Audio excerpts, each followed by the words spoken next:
The Rock Lighthouse, one of the most heroic feats of engineering in maritime history. You're out there fighting the elements, you're fighting nature on the front line. Built to save the lives of thousands at sea. There was a lot of shipping lost. In the face of catastrophic storms.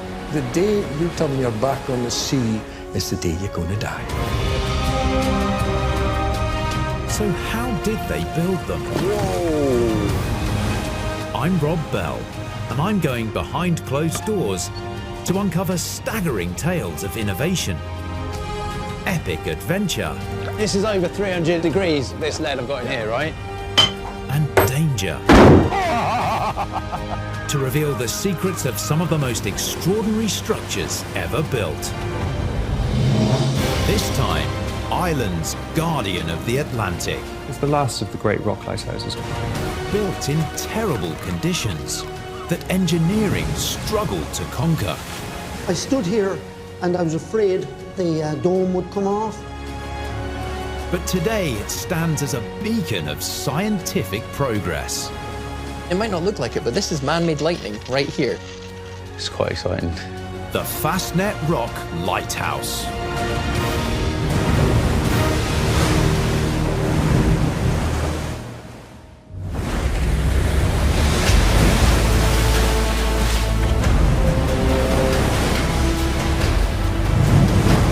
The Atlantic Ocean, one of the most dangerous bodies of water in the world. And once mariners cross these seas, they're faced with yet another challenge: the jagged southwest coast of Ireland.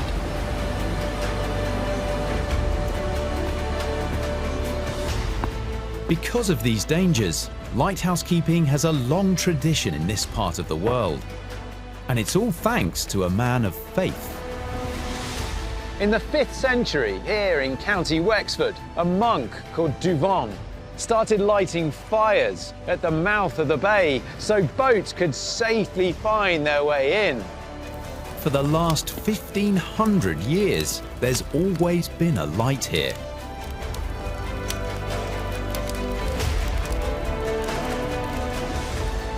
In the 19th century, dozens of lighthouses were built around the coast of the Emerald Isle. In 1848, it was decided that a new beacon was needed to protect valuable transatlantic shipping.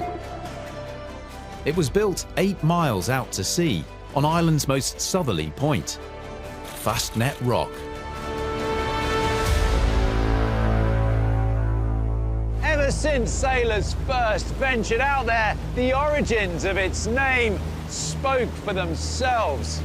In Old Norse, it's said to mean sharp tooth, and in Gaelic, lonely rock.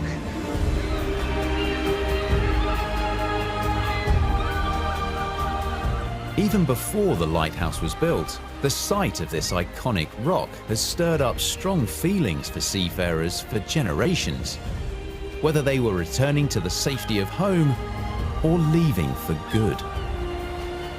Fastnet is practically seared into the consciousness of the Irish around the world, because over 3,000 miles out to the west is New York. And in 1847, the potato famine triggered mass migration from Ireland to America. And that rock, seemingly dangling off the tip of the country as it faces the new world, earned a new name: Ireland's Teardrop, as it was the last sight of the motherland for the thousands of people fleeing poverty, persecution and starvation for a new life.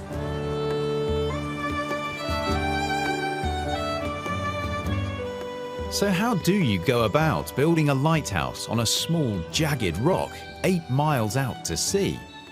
An easy building material would have been brick. But the Fastnet's designer, George Halpin, knew that the mortar between the bricks wouldn't stand up to the battering of the sea. For this one, he was happy to go back to the drawing board. There wasn't much the Victorians enjoyed more than a good old engineering challenge. And the first idea for that storm-lashed rock was to deploy the go-to building material in the 19th century, iron. Across Europe, iron was so useful they built everything from it, from the magnificent Crystal Palace to the tallest building of its day, the Eiffel Tower. One of the great attractions of iron is not only that it's incredibly strong, but that iron plates can be firmly riveted together to form a watertight seal. The very first ship to be made entirely from iron, Brunel's SS Great Britain, transformed the world of shipbuilding. So if an iron ship can withstand the Atlantic Ocean, why can't an iron lighthouse?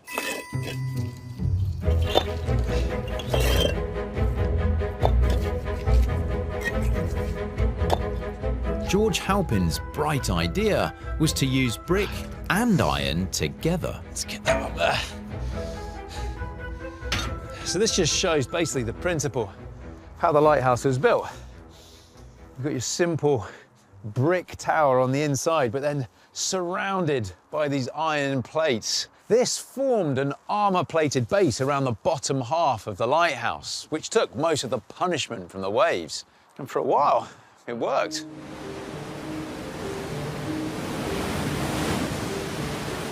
But what sort of conditions did the tower have to endure?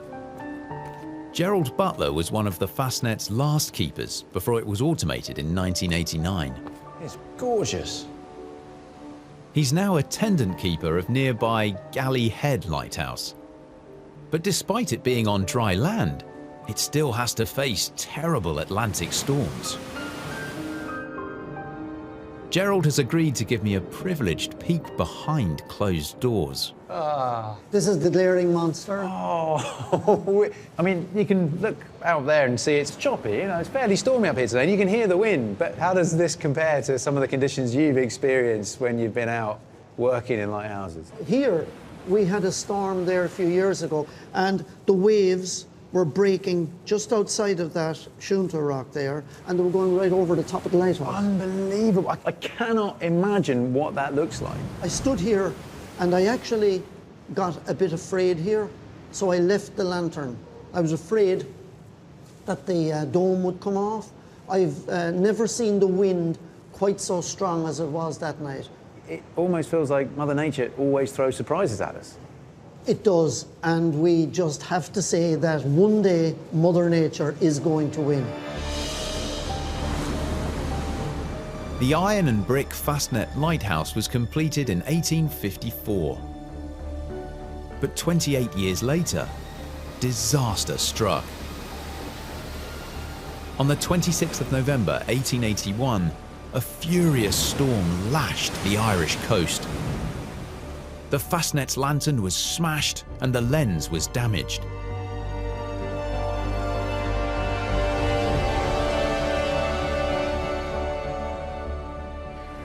But this was trifling compared to the carnage that unfolded at a similar iron and brick tower. The nearby Calf Rock Lighthouse was snapped in half. The terrified keepers managed to survive for 12 days before the storm subsided enough for them to be rescued. The lighthouse was totally wrecked, but miraculously, all 6 of its keepers survived. After the catastrophe on Calf Rock, the authorities lost all faith in the iron and brick design. It was decided that a new lighthouse had to be built on Fastnet, and a more resilient material was needed, one that could stand for generations. They aimed high, literally, and created what is still the tallest lighthouse in the British Isles. But this gargantuan struggle could have been for nothing, were it not for people capable of levels of endurance and tenacity that beggar belief. The story of Fastnet builders and keepers is a monument to human achievement. And one man takes the credit of raising the tower that still stands to this day. The Fastnet Lighthouse. Standing strong for over a century, this tower has taken everything the Atlantic has thrown at it. After the demise of the nearby Calf Rock Lighthouse in 1881, it was clear that iron and brick wouldn't stand up to the elements. To construct a tower that would last, its designer, William Douglas, decided to build in stone. But working with masses of stone on this tiny island would be a huge task. And for a huge task, you need a huge character. That man was James Kavanagh. This picture is a rare glimpse of James Kavanagh there, stopping work to pose for a photograph on the tower. As foreman, he personally set every single one of Fastnet's 2,047 blocks by hand. And somewhere on Fastnet Rock is a cave known as Kavanagh's Hole, named so because he was so hell-bent on perfecting Fastnets, he'd sometimes spend the night in the cave. Kavanagh refused to leave the rock at all as long as work was going on, and that was for 7 years. The lighthouse has a degree of perfection which could only have resulted from one person having completely innate supervision of its entire construction, and that was James Kavanagh. He's always distinguishable because he's wearing a pristine white jacket, and quite how he kept it clean on this quite difficult building site, God only knows. He organised and ran his men with a sort of stern, almost military efficiency, but, you know, despite the extreme difficulty and the very dangerous job that was being done. Fastnet was remarkable for the fact that there were no fatalities. To better understand the challenges faced by Kavanagh and his crew, I'm meeting with Owen Lehane from Irish Lights, who manage all of Ireland's lighthouses. Is this an original drawing, do we know? These are dating from 1904. These have been hand-drawn at the time. It just goes to show the challenge it must have been to decide where and how to build on this rock. Absolutely. Fastnet Rock is literally a pinnacle of rock sitting in the middle of the Atlantic Ocean, subject to all of the storms that the North Atlantic can throw you. I mean, they did this without any knowledge of what we would term today as our wave loadings, our sea rises, our climate change. Wow. Quarrying and transporting enough stone to build a lighthouse can be hugely expensive, so it made sense to use what's locally available. But in southern Ireland, the landscape is mainly made of white limestone and red sandstone, rocks that might not take the pounding of the Atlantic. So the Fastnet's designers looked at previous rock lighthouses. They were built from much stronger stuff, granite. It's time for me to take a look at the difference between sandstone and granite myself. Now, I'm keen to try out my own highly scientific test. This is the best I could do. Let's try this sandstone first.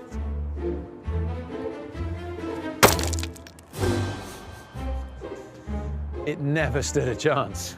Okay, so now let's try granite. Ha ha! Right, I'll give that a bit more beans.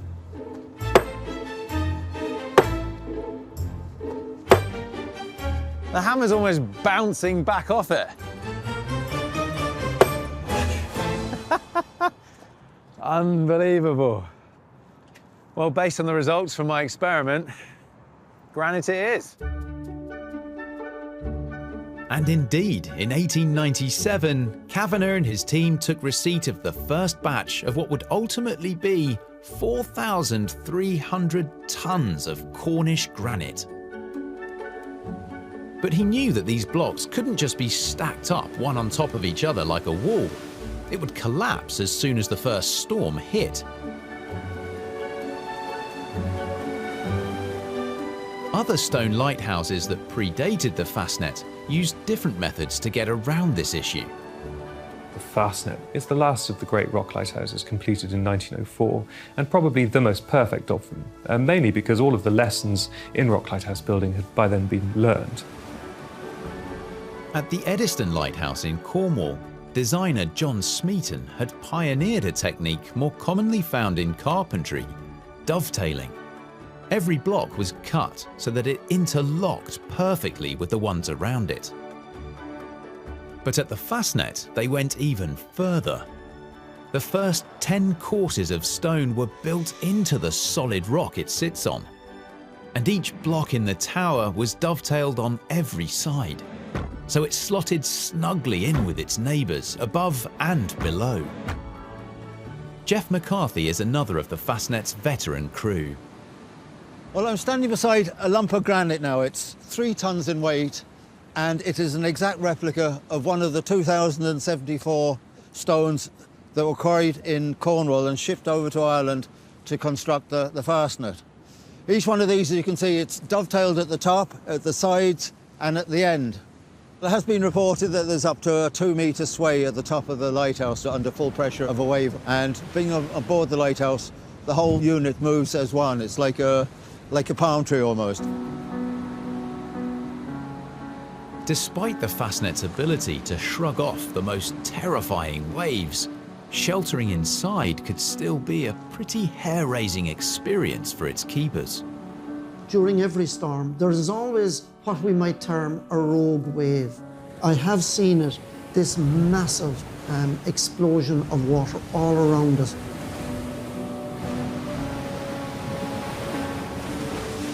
I was standing inside in the centre of the lighthouse, holding onto the kitchen sink, and I had to put my foot out to correct my balance. Water came in every little peephole it could, up through the kitchen sink. I wasn't afraid, I was young, and I always believed that fear goes with age, or let's say maturity. The expertly laid and dovetailed Fastnet Tower was topped out in 1903. But James Kavanagh didn't live to see its lantern lit. Kavanagh finally bade farewell to Fastnet Rock in June 1903. Just a month later, he died suddenly from a stroke.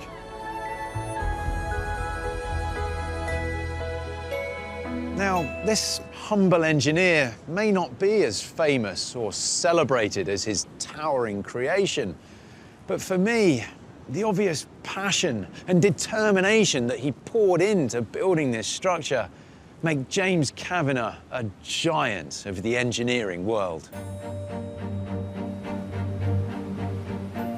A year after Kavanagh's death, the Fastnet's lamp was lit on the 27th of June, 1904.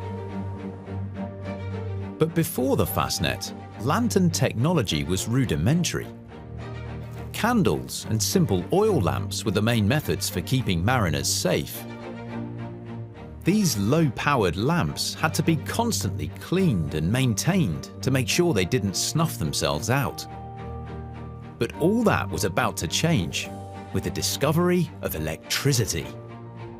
Cornishman Humphrey Davy was one of Britain's first electrical pioneers. In the first decade of the 1800s, Davy demonstrated what he called the carbon arc lamp, something that would have been an incredible sight in his dim, candle-lit lab. Struan Simpson is a PhD student at Aberdeen University, and he's going to show me how these arc lamps worked. What is an electric arc exactly? So an electric arc is the jumping of electricity from one point to another. So it was almost like we were kind of creating lightning in our own way and using that to light up our environments. Can we see how that would have worked? Sure. We've got these carbon rods. We're going to attach these to a crocodile clip and then push them together. It's actually contacting the carbon rods together that will complete that circuit, and that's what's going to give us our arc. And why do we need carbon? Carbon is quite essential to forming the actual electric discharge. So when you put the carbon rods together, what actually happens is you produce a flame between the carbon. Well, let's see it in action.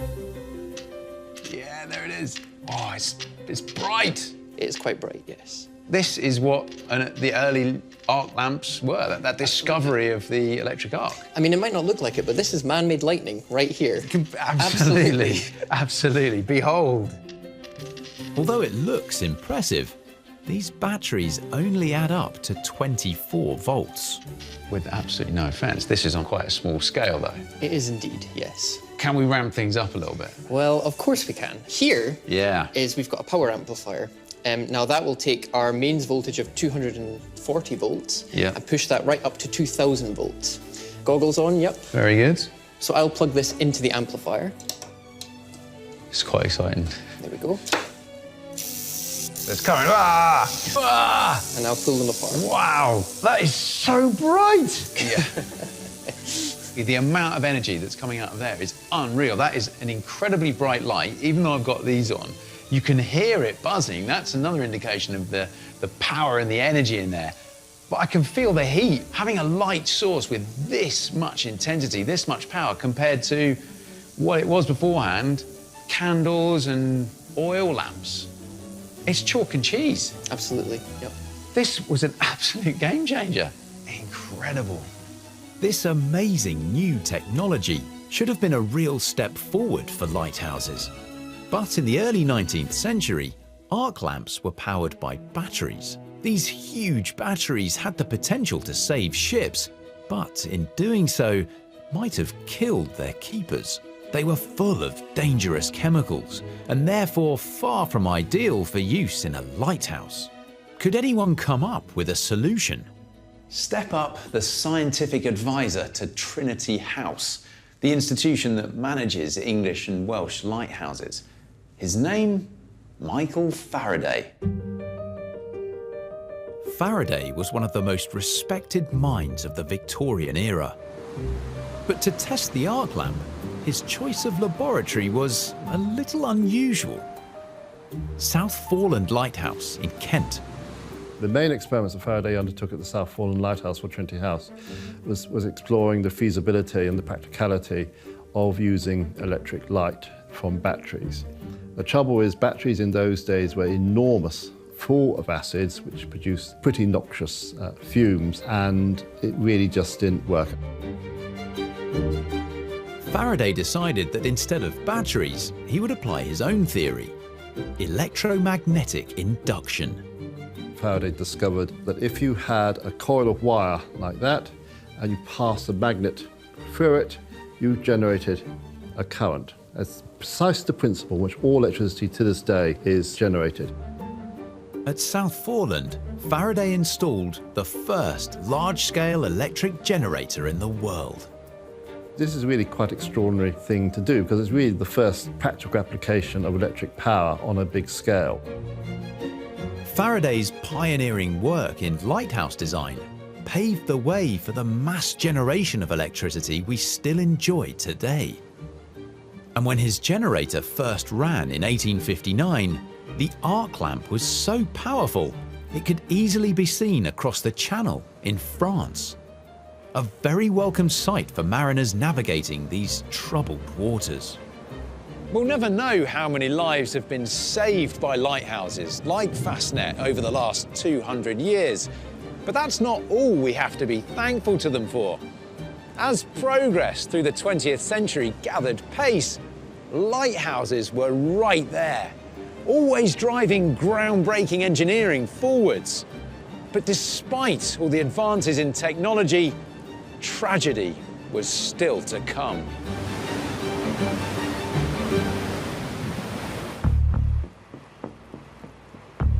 The Fastnet Lighthouse.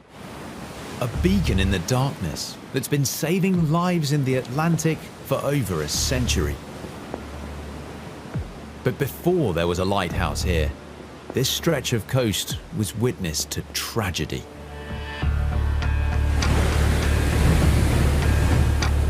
The 10th of November, 1847.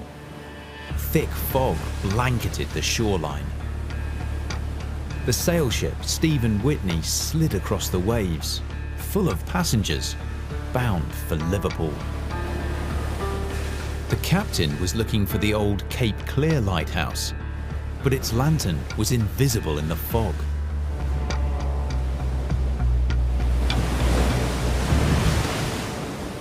Lost and blind, the Stephen Whitney ploughed straight into the rocks of West Calf Island. Out of the 110 crew and passengers aboard, only 18 survived. The lives lost on the Stephen Whitney could have been saved had the captain heard a foghorn. Fog is one of the great fears of seafaring, because once your ship is enveloped in fog, you're completely blind. You don't know where you're going. If a light can't penetrate the fog that surrounds it, then it's worse than useless. We all know what a foghorn sounds like, right? It's something like this.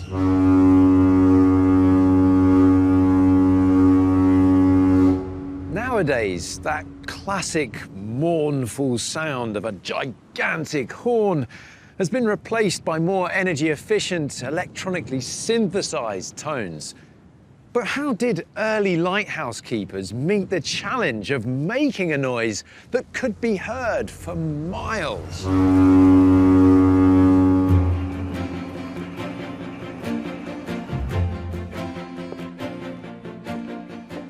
To understand more about early foghorn technology, I've come to meet Nigel Teggin at the National Maritime Museum of Ireland in Dún Laoghaire. This is a hand crank fog signal used on sailing ships in the old days. You should give it a go. We're just big kids, aren't we? That is not the sound I was expecting to come out of a fog signal. This is a genuine fog signal. That's a genuine fog signal. Normally used, it would have been used in sailing ships. Used on ships, but also used on lighthouses? Yes, but originally they would have used guns, because every ship in the old days, in the sailing ship days, would have been armed. So if a ship was approaching port, it would fire a gun, and expect the gun on the lighthouse to fire back at them. They went on to use bells, and then they used explosive fog signals, which basically throwing a banger out the window. What they used to do is rig it up in an apparatus and hold it out to a safe distance and then set it off at regular intervals. Something like this is part of that great big family of fog signals that have hopefully been keeping mariners safe for centuries. That's right. Well, I can't give myself if I don't have one more go, just to as a parting part.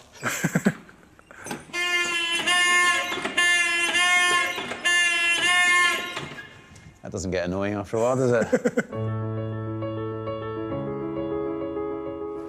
It beggars belief that before foghorns, lighthouse keepers had to use something as dangerous as explosives to warn ships.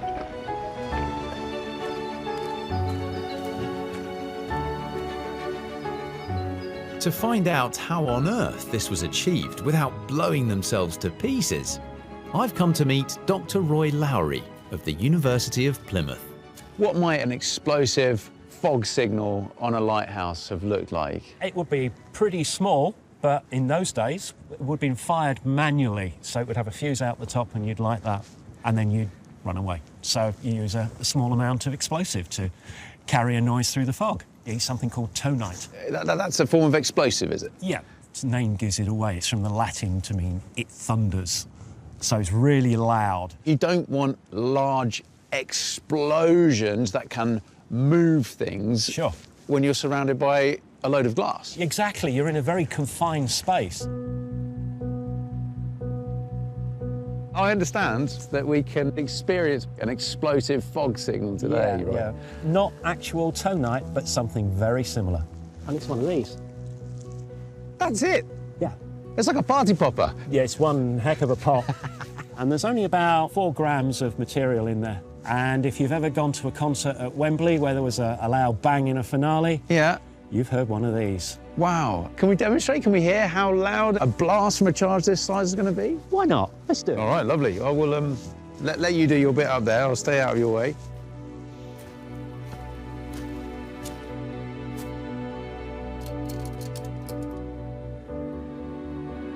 I'm not quite sure what to expect, how loud a bang to expect here, and I'm quite excited by that, I think.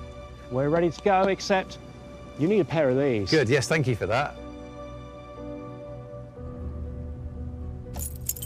Oh, this looks good. Testing. Look at that, arm, click. 3, 2, 1.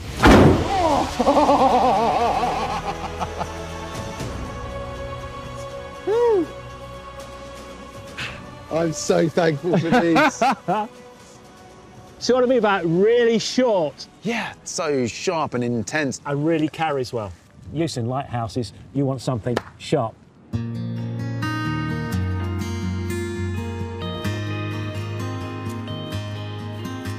The Fastnet started using an explosive fog signal in 1883. The explosive it used was gun cotton, also known as cotton powder. Irish Lights continued to use this on some lighthouses until the 1970s. The cotton powder was very volatile. A lot of keepers had their fingers blown off using this stuff. During the War of Independence here, most of the lighthouses were raided by the IRA. The cotton powder charges were taken, and a lot of the fog signals had to be discontinued until the country settled down again. Once fog signals were mechanised, there was no need for dangerous explosives. And the mournful sound of the foghorn echoed over the waves for much of the 20th century. But what made that sound in particular so successful? Foghorns play on an interesting piece of science when it comes to making their sound travel for as long a distance as possible. Because it's not just about how loud they are, it's also about which note they play.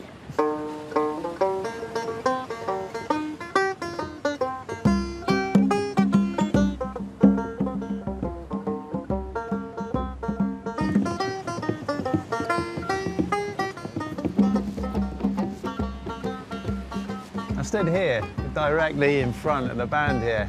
I can hear all three instruments very, very clearly. All of them are playing at pretty much the same volume, and it gives you this nice, balanced tune.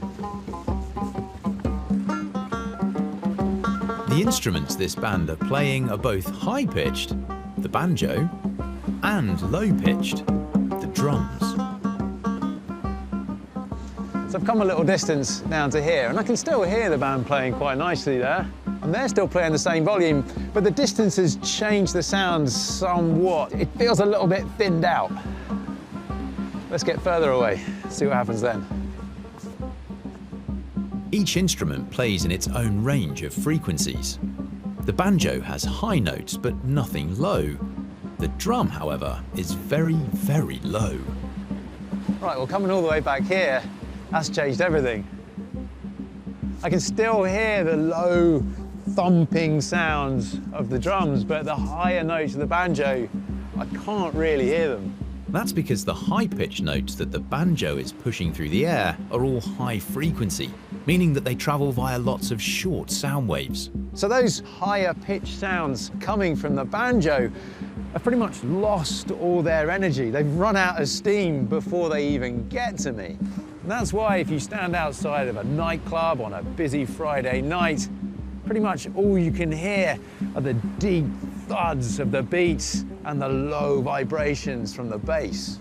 And that's also why foghorns play out at such a low sound.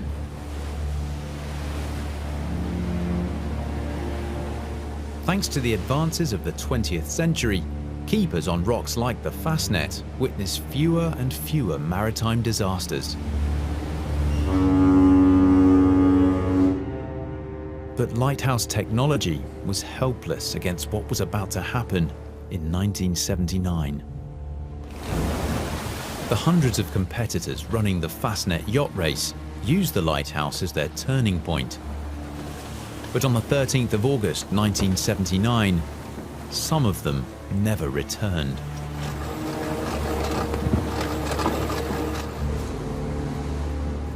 Gerald Butler was serving on the Fastnet when the world-famous race had its darkest hour. It was a summer storm, and it was awful to be listening to these yachts and they calling for help, and they unable to do anything for themselves or unable to do anything for the yacht beside them either, because any slowing down of your progress left you in a position that you could be capsized yourself.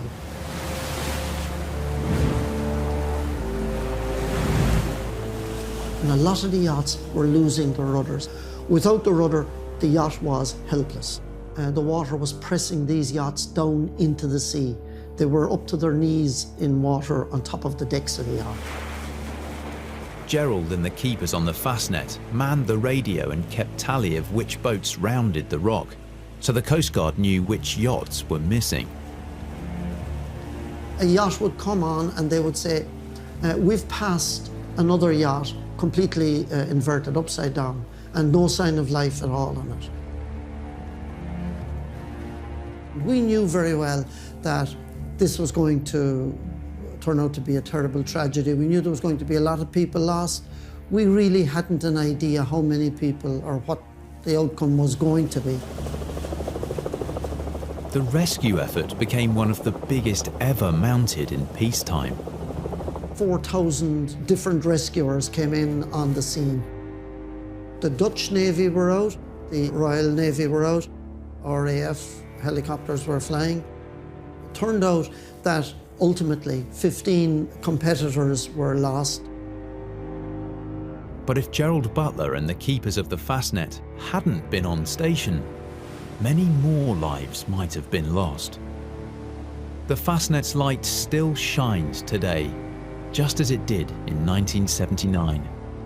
However, 10 years after the disaster, new technology would change this lighthouse forever.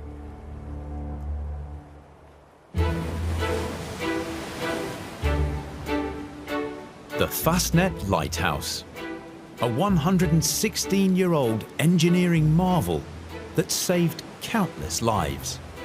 Lighthouses have been at the forefront of technology, if not the actual driving force behind so many scientific advances that are not just useful in the wider world, they're part of our everyday lives. So what next for lighthouses? What's their place in the 21st century? The Fastnet was fully automated in 1989 and finally bade farewell to its last keeper. But Irish Light still maintains the tower to ensure its beacon shines for all shipping to sea. Owen Lehane can help to shed some light on how much the Fastnet has changed. This is a 1,000-watt high-energy discharge lamp. 1,000 watts? Yes. This is the type of light source that was in the old lens on the Fastnet. And the type of LED rotating beacon that's now sitting on top of the dome at Fastnet. This is your version of these lights. This is the lens. Yep. If you look into the lens, you will see yellow dot. Is that a single LED? That's it? That's what you're looking at through there. That's a single LED, 3 watts, with the lens, giving you 18-mile range. This replaces that lamp with the enormous lens. Correct. The entirety of the assembly is only about 30 watts in total. Goodness me. A fraction of that one lamp fraction. There. The technology behind these lamps is constantly progressing and moving forwards. Yes. Another way lighthouses are changing is that they're getting smaller and more numerous, in the form of the humble light buoy. I'm meeting Anthony Carey at Irish Light's headquarters to see how these buoys help to keep mariners safe in the 21st century. We're constantly looking at new ways, new technology, and always, incorporating new engineering into what we're doing. And we're working on an 8-year cycle. What is it that limits the life of this to 8 years before it needs attention? It's just the environment that they're in. So these guys right out into the Atlantic Ocean. But when we put this out there, we really don't want it to fail. The most important feature of these buoys is the lantern. This is self-contained lanterns. So you can see this got solar panels on it. So during the day, this guy here will charge up the batteries on the inside. And then at night time, it will flash. You can see this is a red. So this guy will flash a red passion of light. Oh. Yeah, that's a lot heavier than I thought that was gonna be. I have the privilege of topping out my very own mini lighthouse by attaching the lantern to this buoy. Right, got my first bolt there. I'm somewhat feeling a little bit of pressure here.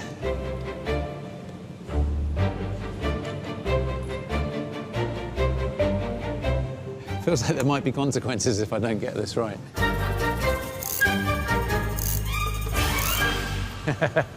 Well, I think that is nice and firmly on there. Absolutely. So what we've attached here, does that replace everything that's inside that day mark there? Pretty much will do, yeah.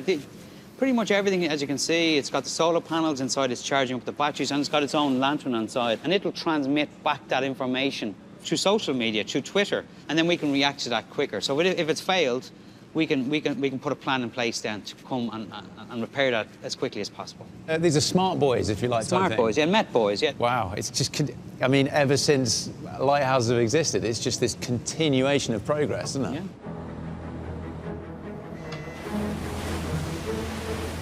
So, in the age of electronic navigation and light buoys that tweet, a lighthouse is part of our future.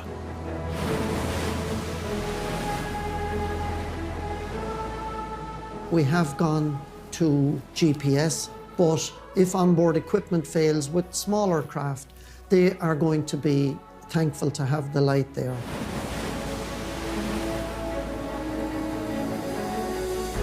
Lighthouses would be considered in the category of visual aids to navigation, but the visual aids to navigation are still going to be required for the next 20, 30 years at a minimum. There is a kind of magic to lighthouses. These unbelievably sophisticated and beautiful towers, which still work today, still do the job that they were supposed to do, represent a light in the dark. Our seas are probably some of the safest in the world as a result of the efforts of these incredible people over the last few centuries. So, the next time you go by a lighthouse, just give it a little nod for all the people and the lives that have been saved because it is a lighthouse. The Fastnet represents the end of an era, the culmination of decades of innovation, and the masterpiece of stone lighthouse building in the British Isles. Lighthouses have been the driving force behind so many huge leaps in science and technology. And to me, as an engineer, these seemingly simple structures are such powerful symbols of progress.